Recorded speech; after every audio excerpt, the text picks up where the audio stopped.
Hey everyone, and thanks for tuning in too. Welcome home. I'm Barbara Beck, and our program today is so sweet, so inspiring, and so heart-wrenching all at the same time. There's a ministry in Haiti committed to serving a huge community of deaf people.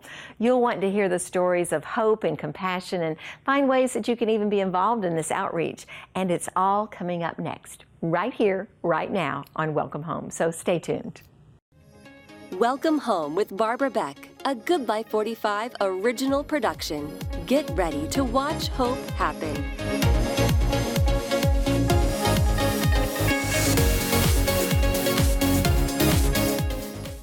Hey everyone, I'm so glad that you're here with us today, and you are going to be happy that you tuned in as well, because we have a heartwarming story about a young, precious lady who does outreach ministry in Haiti for deaf children. And she's got some stories to tell us, and I think you're going to really love this program today. And hopefully it'll be a way for us to become involved, you and me, to become more involved in this kind of a ministry. So welcome to you, Tammy. Thank you. Showalter. I'm so glad that you're here with us today. Thank you. It's great to be here. It's a great opportunity to tell people about the deaf children in Haiti. And you hail from Columbus, Ohio, right? I do. You're not even here in Florida with us. I flew in yesterday, so it's just beautiful. To talk about this ministry. Yes. And it must be one that you love, right? It is. It is a ministry that God has put in my heart, and I feel that all my energy needs to be to help these children.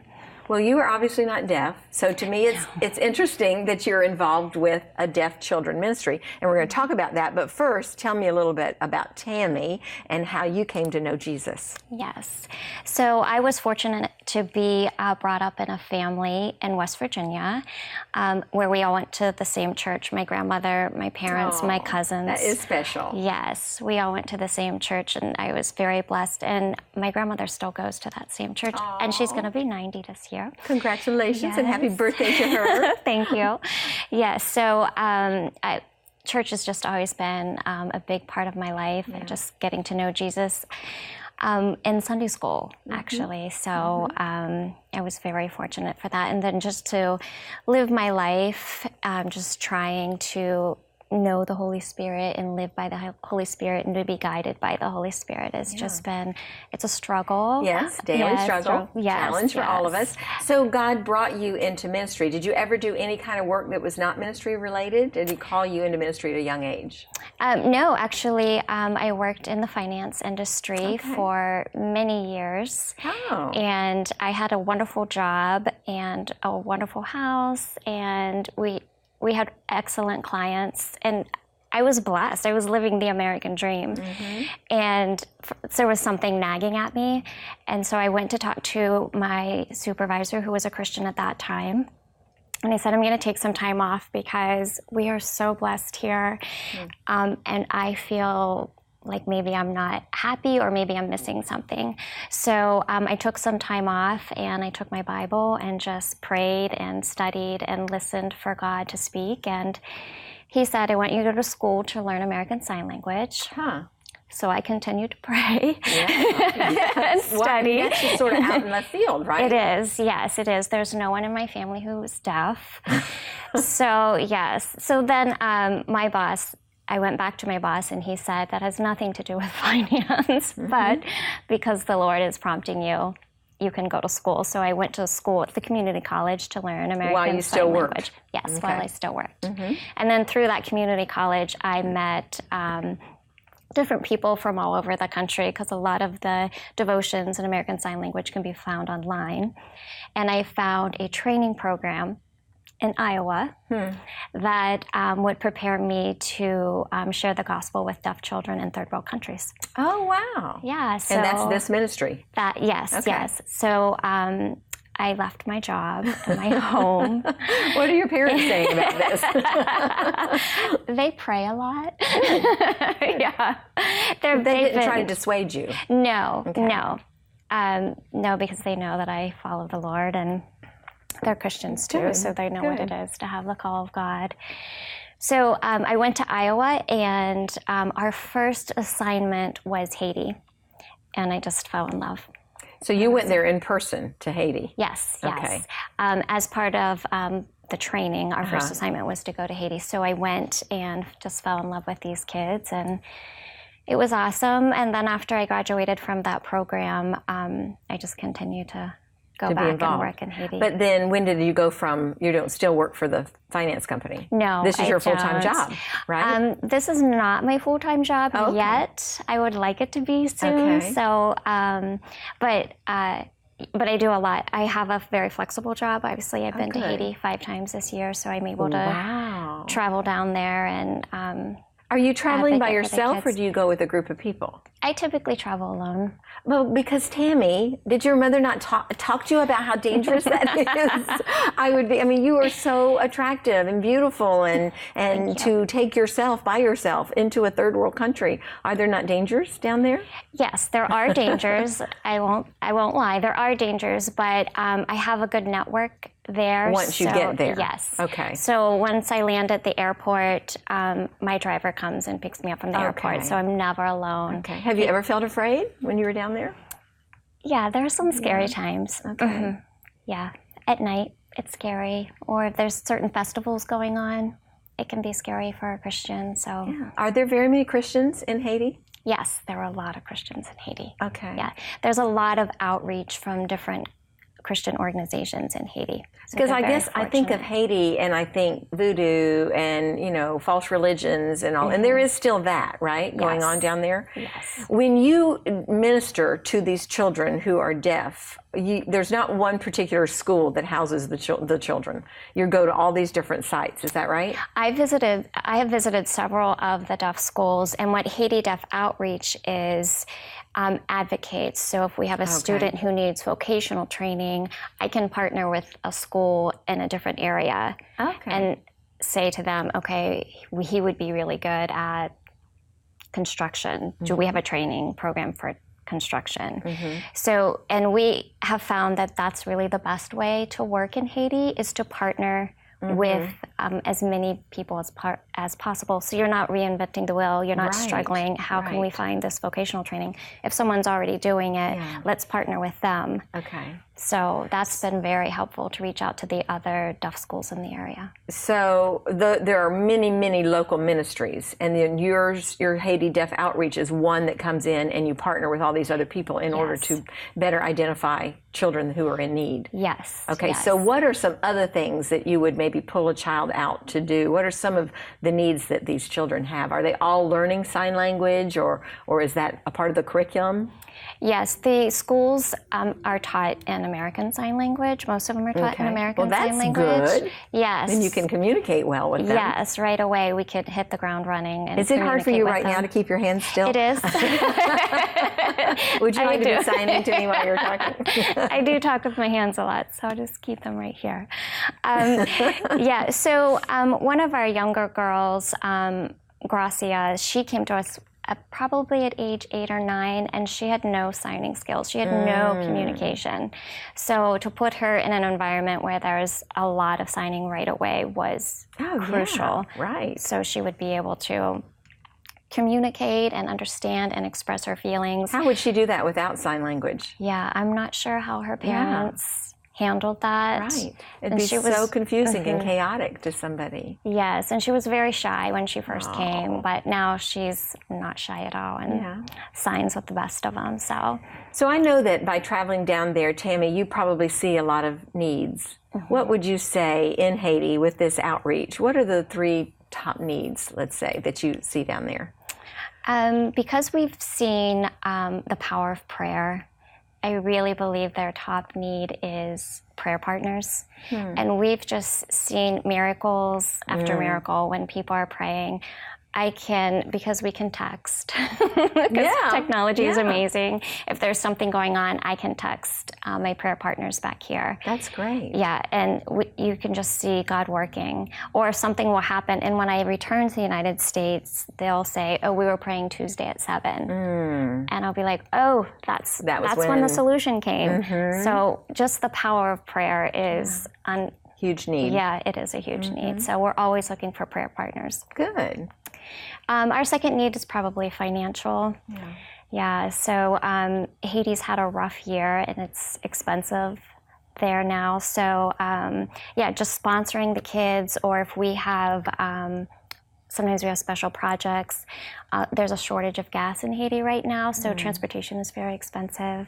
So we love to have financial partners. And because we are a small organization, you can say, I want this money designated for transportation. Oh, good. Or, yeah, Good. so it is nice. And it's nice that I am there on the ground and I can communicate to our donors and say, hey, here's what happened with Jeffson, or I can give them stories. So you do have specific people that you match up with. I know you have lots of pictures of children. We're going to talk about some of those specific stories. But if I were to be involved in this ministry with you, I would have a particular child that I would be sponsoring? You can, yes. If you can choose from one of the children, which is not easy, yeah, you can choose Rovensley and then support his vocational training, or Darlea and support her academic training. You have that option. Or some people can't choose. They don't want to choose. They don't want the pressure of just choosing one child. So, okay, this will just go for a vocation, or this will go for a day at the swimming pool, which is a lot of fun for the kids. So, yeah. And then our final need would be fundraising task force. We're a small organization, so we don't have a lot of recognition. So thank you very much for having us on the show. I'm so happy that this came across my desk. I love this ministry. Yeah, so we're looking for small groups or community groups that would be willing to share our story, or fundraise for like socks for the kids. Or so if we could just get the word out around the world. So what about churches? Do churches come alongside you to partner with you? Yes, I have spoken at some churches, which is great because they let you come back annually, and then you can give an update on the kids, which is it's great to see the progression. Are there any of these children that have any chance of getting their hearing restored for whatever reason? Probably not. We actually focus on the language skills that they have. We do have audiologists who come down, but they don't come down very often. So our focus is on language and getting them a way to communicate. When you say language, you're talking about sign language? Sign language, yes. All right, they don't audibly try to communicate at all? No, they don't. We have one student who is hard of hearing, so she can talk a little. But most of our kids are profoundly deaf. Well, I'm ready for some happy stories. Tell me some stories of these beautiful children. Okay, so one story we have is a little boy. His name is Rovensley, and he has been with us since he was 2 or 3, and now he's 16. Wow. So he is a true orphan. Both of his parents have passed away, and he, when he was little, was always looking for a mother. So American teams would come down, like medical teams would come down, and they'd stay at the school and then go out into the villages. And every time he would pick out, his mother. For a season. So, he didn't really think she'd stay. No. Just for a season. And this group of younger girls came in, like maybe in their 20s, and he had his eye on one, and I could tell. You knew what he was doing. And so he said, I want to talk to her after lunch. Will you interpret for me? Wow. So, and then he made her a craft, and he's just, he's a flirt. So do most of these children come from stable homes, or are they broken homes and abusive homes, or what? You know, I've met a lot of the mothers of these children. I don't know a lot about their fathers. So there's a lot of poverty in Haiti, and a lot of the families cannot afford to take care of the children. So, and especially if they're deaf, there is a stigmatism that they're not going to be able to work. So they're not going to be able to contribute to the family. So the deaf are usually the ones that are sent away. But Haiti Deaf Outreach is trying to erase that stigmatism. And Are you free to share Jesus with them as much as you want? Yes. Okay, yes, I am. And because they love visitors, every project that we have and every lesson that we have is tied to Jesus, because they will listen to anything. Mm-hmm. Sure, they're getting attention where they probably Yes. don't get attention from anybody else. Well, tell me a cool Jesus story. Do you have one of those that you can think of, or are they all Jesus stories? There are a lot of Jesus stories, but when I first started going down there, the kids were younger, and they used the term Jesus friend. So they wouldn't say, "Are you a Christian?" or "Do you follow Christ?" They would say, a friend of Jesus? "Are you a friend of Jesus?" And then if you saw them later, they'd be like, "Oh yeah, she's a Jesus friend." Oh, cute. I know, isn't that? I love and that. we should be friends of Jesus. Absolutely. So what's your next trip to Haiti going to look like? Well, so I'm hoping that it's at Christmas time, and the children that we just transferred, I want to take them out of their boarding school and go to a mission and just spend a week with them at Christmas time. We're hoping that we can invite their mothers Oh, nice. to come join us for a meal and the story of Jesus. And if we do gifts, they'll be gifts that we can like all play the same game, or socks if they need socks. We focus more on community than we do on specific Individuals. presents. Yeah, I think that's really interesting and good, because it's obviously not a materialistic culture over there, and so for an American to come in and just lavishly give gifts, that's not Right. going to minister to them. That's Correct. not what they need, and so I appreciate that sensitivity to what their needs really are and what their needs as a community would be as well. But your face lights up when you talk about going over there. Is that that's your Thank favorite you. thing? That's your sweet spot in ministry? That's what you love to do? It is. It is. I do love it over there. And God gives you what you need when you're in a situation. So when I graduated, I actually interviewed for a position in Mexico, and it was not, my face did not light up in Mexico the whole time I was there. And I was speaking with the director there, and she said, you know, God gives you the grace. God gives you what you need where He wants you. Right. So, That's right. but yes, when I'm in Haiti, when I talk about Haiti, it doesn't matter if we're dirty or there's no electricity. You know, Right. I love it anyway. How long And will you that's, stay at Christmas time if you're able to go? A week or two. Okay. Yeah, it just depends. Do you ever get tempted to bring one back with you? I get tempted to bring all of them back with me. But is that something that could ever happen as far as some of them that are orphans? Are they adoptable? They could be adoptable. They could be adopted. Yeah, there's a long process with the Haitian government to adopt a child. Yeah. So, but Who knows what knows? what doors God is That's going to open right. up for you, Tammy Showalter. Tell our viewers, just as a fun, because we're out of time, but how they can be involved and how they can get in touch with you. Yeah, sure. As I mentioned, we're always looking for prayer partners and financial partners and fundraising task force or people who want to share our story. And also, we don't turn anyone away. So if you feel like you want to work in this ministry and you just don't know what, we will work with you. Good. You may have a skill that we don't even know we need yet. So we love just to have people reach out to us and say, I like to do this. And we're like, oh, we need that. Yeah. Yeah, we actually need you. So, and we know that God coordinates all of that. And He so. equips the ill-equipped. Yes, God amen. is the one that does it. All we have to do is be available and to make ourselves available. Tammy Showalter, true. thank you so much Yes, for thank coming you. and blessing us today with your ministry and just some of the stories of those precious little children that are in Haiti. If you want more information about Haiti Deaf Outreach, that website is on the screen for you right now. You can learn more about ways to be involved, whether it's prayerfully or maybe you need to get in an airplane and go down there and work with Tammy. So we're so glad that God brought Tammy across our path today and just helped us realize there are a lot of people out there that are needing our prayers and our help. And we have more coming up, so stay with us and we'll be right back.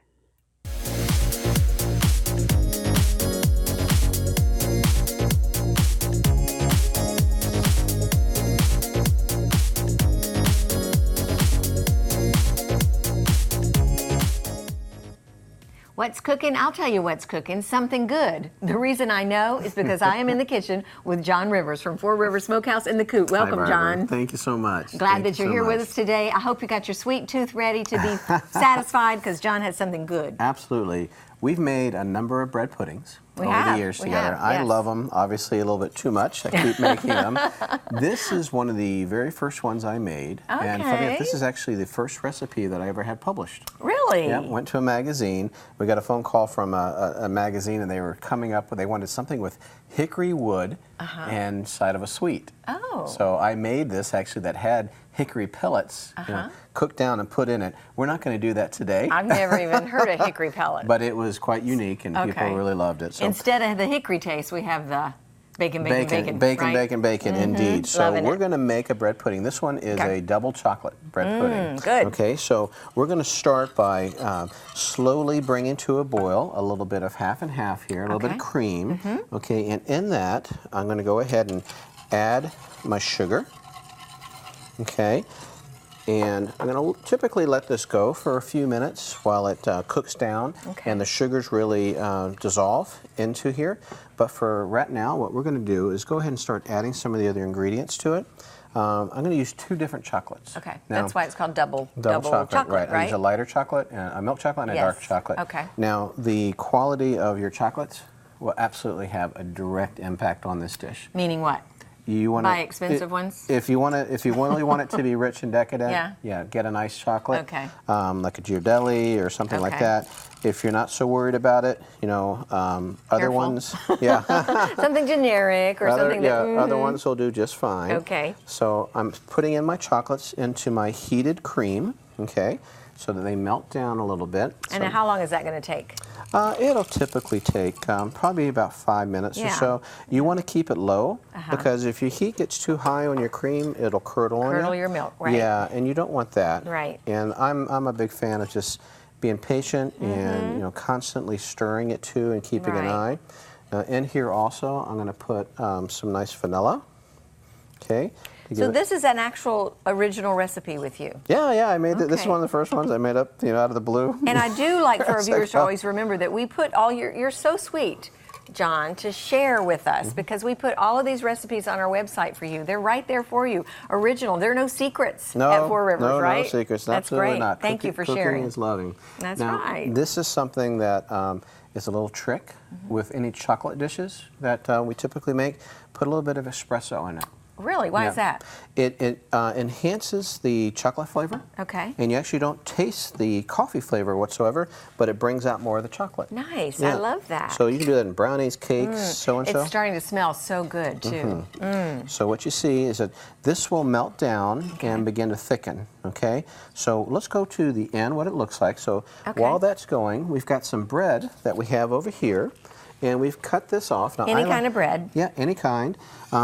If it's actually a day or two old, it's better. Okay. Yeah, it's because it's going to soak up all that dryness. It's going to soak up all the wet. Okay. All right, so I've got some ramekins here, and I've already greased these so it doesn't stick. Okay, and I put them in. You don't want it too much because it's, you're going to have to put some You do want some pudding in there. Yeah, you do want some pudding for sure. Okay. Okay. Now, I'm going to turn this off. What we've done, this will look like this. Oh, beautiful. When it's done. Okay. Okay. So I like to pour it in. See how nice and thick that is? Yes, it's beautiful. It's so delicious.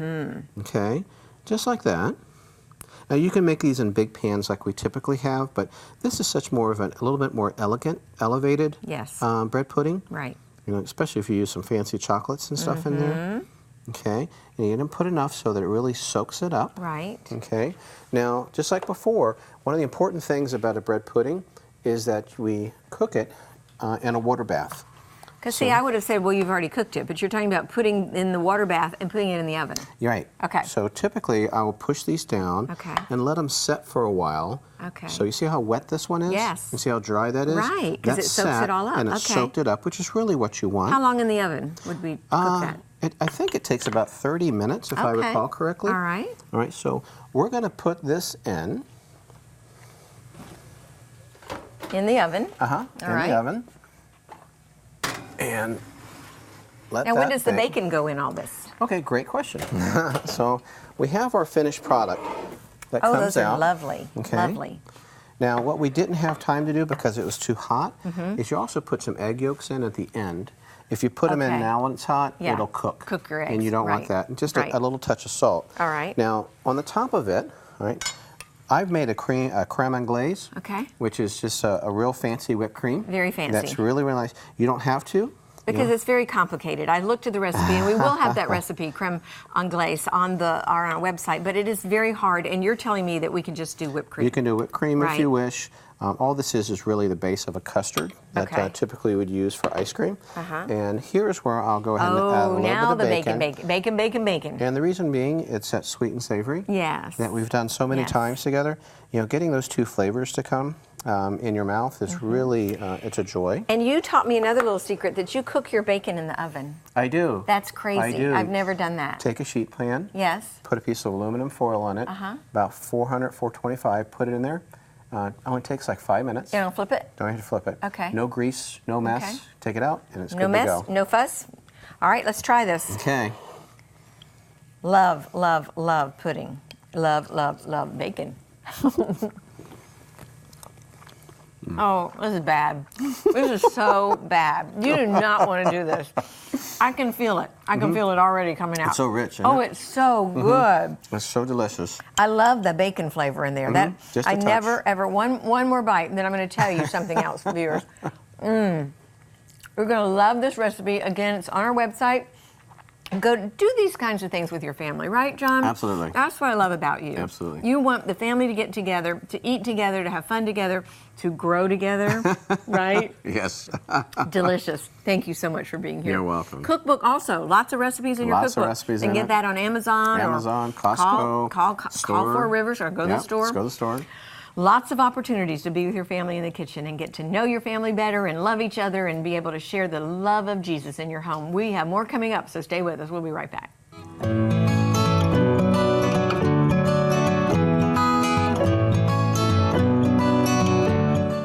I hope you enjoyed our program today and were inspired by the stories of compassion and concern for others. We do love a good hope story, and hearing what's happening in Haiti is really precious. I remember years ago we had a guest come on and talk about her ministry in Haiti to orphans. It's a country ravaged with all kinds of disease and challenges, and yet this particular beautiful young woman had dedicated her life to establishing an orphanage there and serving those children. It makes me stop and think, what am I doing to serve God? I'm not in a third world country making a difference in those precious lives. After all, God really hasn't called me to the foreign mission field. So what has He called me to? It's like this. We're all called to serve others, whether it's going, giving, or praying. I think we'd be wise to examine our Christian walk from time to time to be sure we're in close step with God's will for our lives in ministering to the world. Remember the Great Commission from Matthew 28? Jesus tells His disciples to go and make disciples of all the nations. All the nations. How could they do that? They didn't have access to air travel. So were those words for us today? Maybe, probably. We can make a difference in the world. We've been given such a plethora of opportunity to be informed about the world and the needs out there. We can give, we can go, we can pray, and that's one reason why I love Christian television and my job. I get to raise awareness of all kinds of incredibly vibrant, wonderful ministries that are working hard to share the gospel of Jesus Christ. What are we doing with all this information? Are we faithfully asking God what part we should play in supporting these ministries? I guess the bottom line and my takeaway today is to just be sensitive to the voice of the Holy Spirit in obeying His mandates for each of us. Some of us will be asked to go. Many more of us might be asked to reach out in other ways. We need to listen and then to obey. And that, dear friends, is our note of hope for today. Thanks so much for joining us, and God bless you. You just watched Welcome Home with Barbara Beck, a GoodLife45 original production. That makes you a part of our Hope team here on GoodLife45, where hope happens.